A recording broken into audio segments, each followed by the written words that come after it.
Another reading for Daughters of Population. So, like, comment, subscribe. Oh my god.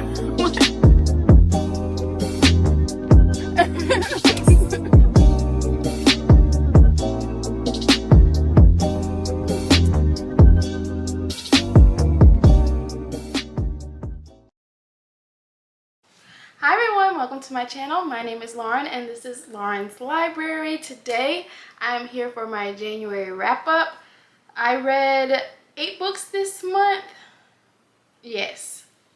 So the first book I read on audiobook, and that was Inconvenient Daughter by Lauren J. Sharkey. And this book follows our main character Rowan, who is an adopted, she's a Korean girl. She was adopted as a baby from Korea by a white family here in America, and it just discusses the trials and tribulations she faced being adopted by a white family and going to a Catholic school where the majority of everyone else of your classmates is also white, and you're trying your hardest to fit in, and then also feeling like you don't fit in at home sometimes. And we follow our main character Rowan all the way into adulthood, so it's something that she struggles with for most of the entire book. I rated this book 3 stars. My main issue was our main character is kind of not a good person.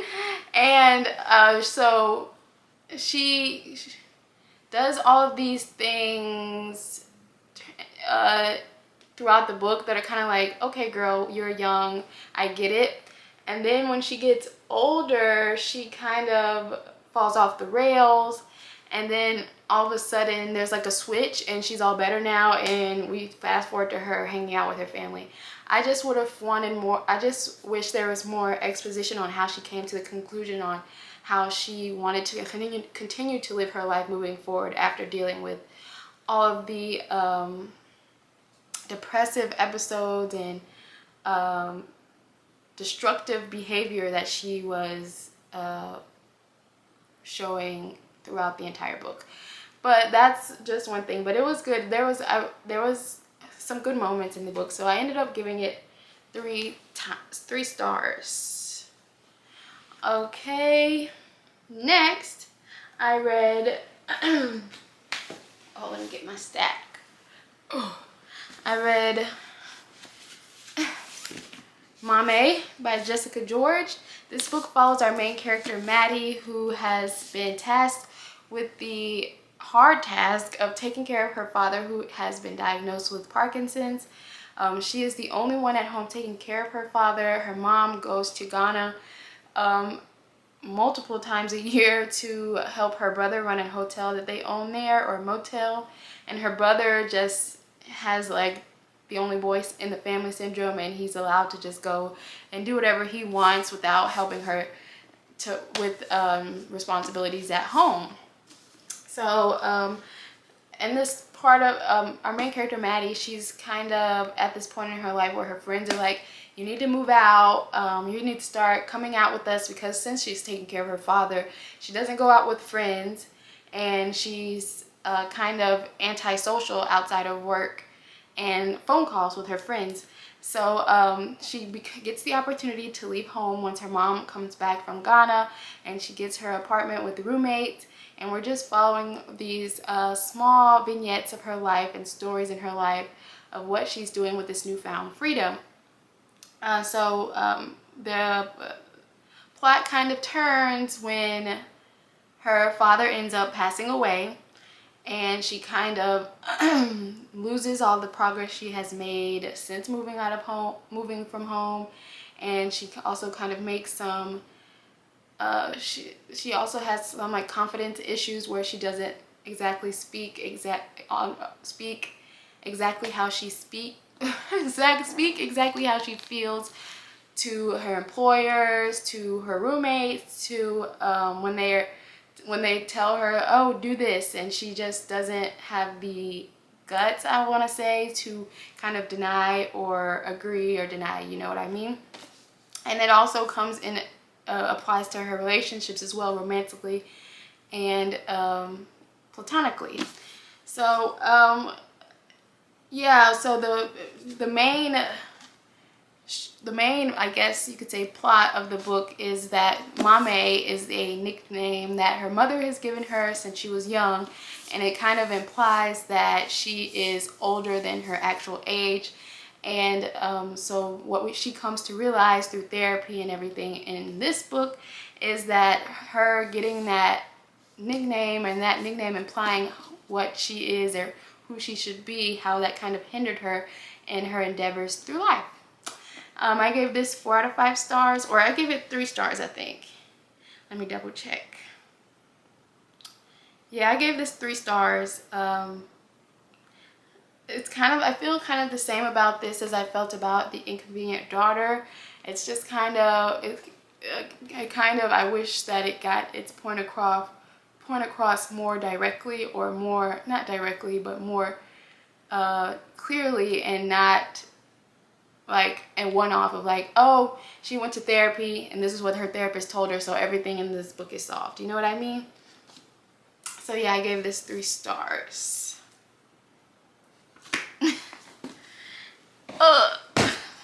Next, I read The Lightning Thief. This is a reread. I read my illustrated copy. This is my first time reading the illustrated copy, but this was a reread of Percy Jackson and the Lightning Thief, the first book in the Percy Jackson and the Olympian series. I read this, I wanted to finish reading this before, I wanted to start and finish before the show came out, but I just didn't have time.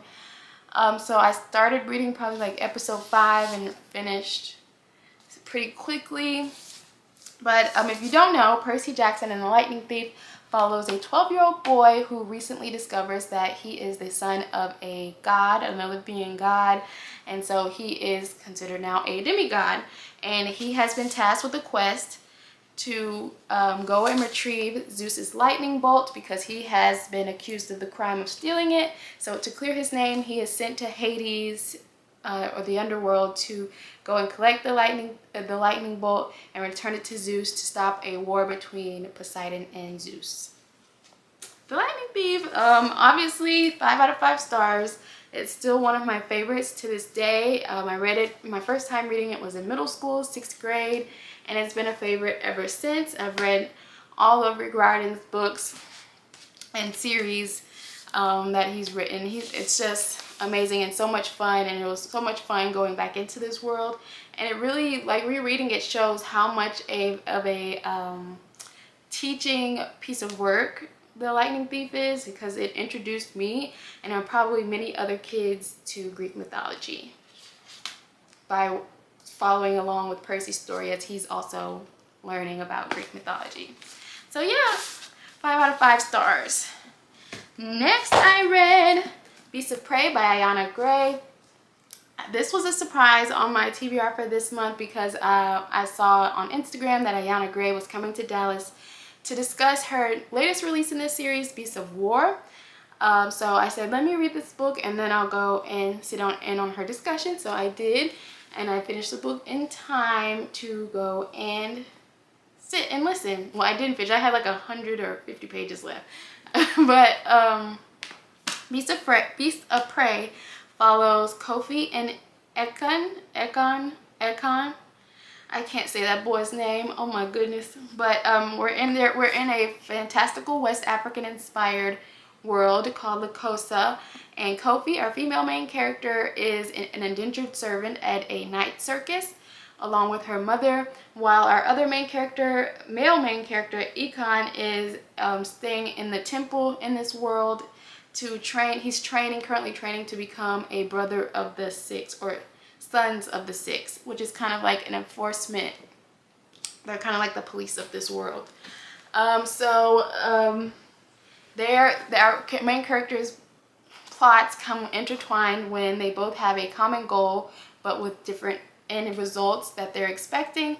Kofi is trying to capture this mystical creature, fantastical creature called the Shatani that has been plaguing Lakosa for years and decades and centuries, that brutally murders people from that enter the greater jungle. And so in order to clear all of her family's debts, she has offered the director of the night zoo to go and catch the Shitani and bring it as an attraction to the zoo. While our other main character, Econ, has failed to join the Sons of the Six, and so in order to regain favor with the priest at the temple so that he can join the Sons of the Six, he has offered to go and kill the Shitani in order to get another chance to enter this group called the Sons of the Six. This was so much fun. I love a story where two people come from two different worlds, and they come from two different worlds, and we see them start to work together and trust each other, and it's just so much fun. And also this book was so much fun in I thought it was creativity, but sitting on her discussion, these are real mythologies that she's taken and placed in her world of La Cosa, Ayana Gray as the her I'm speaking of. But it was so mind-blowing. There was a creature who is a serpent with an elephant head. My mind can't even imagine what that would look like, but that's in here. But I gave Beasts of Prey 4 out of 5 stars. And I honestly believe that the second book will get a 5 out of 5 stars for me. So I can't wait to finish that up. Next, I read, Carrie SoDo is Back by Taylor Jenkins Reid. This is the 4th Taylor Jenkins Reid book I've read, and this book follows Carrie SoDo. His is a retired tennis player, and she is now ending her retirement and going back into the professional tennis world in order to stop this other professional tennis player, Nikki Chan, from taking over her record of the most Grand Slam wins. So we follow Carrie SoDo from younger to all the way up until she's starting to train again to come out of retirement to keep her record in her name. Carrie SoDo is very talented at what she does. Taylor Jenkins Reid has this way of writing characters that you feel are real, and you have to like Google to make sure like this isn't a real person that she's writing a biography about. But my main gripe with the first half of this book was Carrie SoDo was a majorly unlikable character for me. And I actually have a reading vlog coming out for this book and for Beasts of Prey and another book on this wrap up that just didn't have time to get uploaded to my channel before the end, while the end of the year content was being uploaded. But my main gripe with the book was how unlikable she was, and I was telling my vlog, I was like, when an author writes an unlikable character, if it's unintentional or intentional, you have to do a lot of legwork in order to make that character likable by the end of the book. And I almost called her Carrie. Miss Taylor Jenkins Reid did that. The main way she did that for me, let me know if you've read this book and how you feel about it, but I really enjoyed how she made our side characters, who were much more likable than our main character, tell Miss Carrie SoDo about herself. Like, because my main issue was, why are you coming out of retirement to keep your record when like you won't be able to do that when you're 80 years old and somebody's gonna beat your record again? You can't come out of retirement and do that. Like, what is the main reason that you want to come out of retirement? Because it can't be just because this girl is about to take your record, you know? And because like, who's to say, like I said, when she's 80 years old, you can't do anything about that because you won't be able to defend your record without slipping a disc, you know? And it was just very irritating every time she would bring it up. Like, I can't let this girl beat my record, da da da da da da. Like, ma'am, sit down, enjoy your retirement. But like I said, Miss Taylor Jenkins Reid did a lot of legwork in order to make us see why Miss SoDo, Carrie SoDo, is the way she is. But that still wasn't enough for me. It was majorly the side characters telling her about herself and telling her, like, you're a lunatic, basically. Like, what are you doing? There's no reason for you to be acting like this. Sit down, you know? But anyway, Carrie SoDo is back. Got 4 out of 5 stars for me. Yeah. Next, I read The Black Kids by Christina Hemans Reid. This book is set in the 1992. We follow a high schooler named Ashley who is about to graduate, but her graduation is her final days of high school are set in the backdrop of the Rodney King riots. So Ashley is a very interesting character because for most people like me, myself, I don't want to say most people, but if like the George Floyd, things that were going on with George Floyd, like you couldn't, like I was waking up, scrolling on Twitter, scrolling on CNN, watching the news, trying to see like get every update that was coming out on social media and on the news. But Ashley, she's kind of a character who is not paying attention to what's going on culturally and historically in her life at all. And it's mostly to the fact that she is a privileged black girl who is living in a predominantly white neighborhood, goes to a predominantly black school, and predominantly white school, and has predominantly white friends. So the only interaction she has with being black is her family, which her family, I don't remember, her parents, they were kind of like, we're above that now. We have worked hard in order to get our daughters out of that, so we don't want to interact with that at all. While her sister has been disowned because she has decided to move out and live a life differently to what her parents approve of, basically. And her sister is very, very gung-ho on going out and protesting and, doing all of the things. While our main character Ashley is kind of, you see, the way we know, the reader, we know that the Rodney King riots are going on, is that she will see it offhandedly but not really pay attention to it. Like she'll say, oh, I'm walking into school and I see that on the news, that the front desk administrator is watching the news, and I see somebody throwing a bottle through a window, But she's just letting things happen to her and not being like an active player or an active character in her own life. But so we follow, I feel like that was a lot, but we follow her as she starts to realize her own, I don't want to say, that sounds bad to say, her skin color, but she, how can I put this? We see her become more aware and have more agency in her life and agency about what's going on around her. And it was very interesting. I really enjoyed it. I gave it 4 out of 5 stars. And I would like to see what Miss Hemans Reid writes next. I haven't heard of her releasing anything. I might check her Instagram. I haven't seen anything going on the Twitter sphere or Instagram about another release from her. But I really enjoyed this one. 4 out of 5 stars.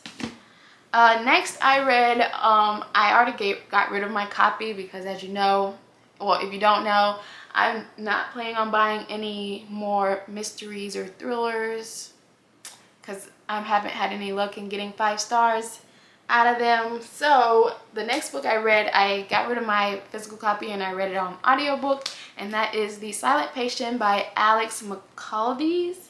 Am I saying Michaelides? I don't know how to say that last name, but this follows a psychotherapist who has recently been hired at this mental hospital, and he has a client who murdered her husband. And since the day that she murdered her husband, or she was convicted of murdering her husband, I should say, And since the murder of her husband, she has not said a word. She hasn't talked to her attorneys, hasn't talked to the police, hasn't talked to her family, hasn't talked to her doctors. So she has been placed in this mental hospital. And our psychotherapist's main goal is to get her to speak. And he wants to know exactly what happened the day her husband died. And we read I feel like, what can you say about a mystery thriller without giving anything away? But anyways, I gave it 3 stars. I give most mysteries and thrillers 3 stars, and it's just because I don't know, I don't really feel the shock value or the bravado that I want from the story. So I just give it 3 stars. It was just, there wasn't necessarily anything wrong with it. I just wasn't wowed, you know? Yeah, so I gave that one 3 stars. And lastly, literally the last book I tried to read in the month of January was A Merry Little Meet Cute by Julie Murphy and Sierra Simone. And this was a DNF. I don't even know what to tell you about it. Girl, it was boring. Like, they're trying to make a Christmas movie. Is my bookmark still in here? Oh, I'm glad I got that out. But yeah, I just couldn't read anymore. It was so boring, and it wasn't well written. I'm sorry, but it felt like, I don't want to say it, but it wasn't well written, and it was so boring. So that's the last book, unfortunately, on this video or this January wrap up. If you enjoyed today's video, make sure you like, comment, and subscribe, and I'll see y'all next time. Bye.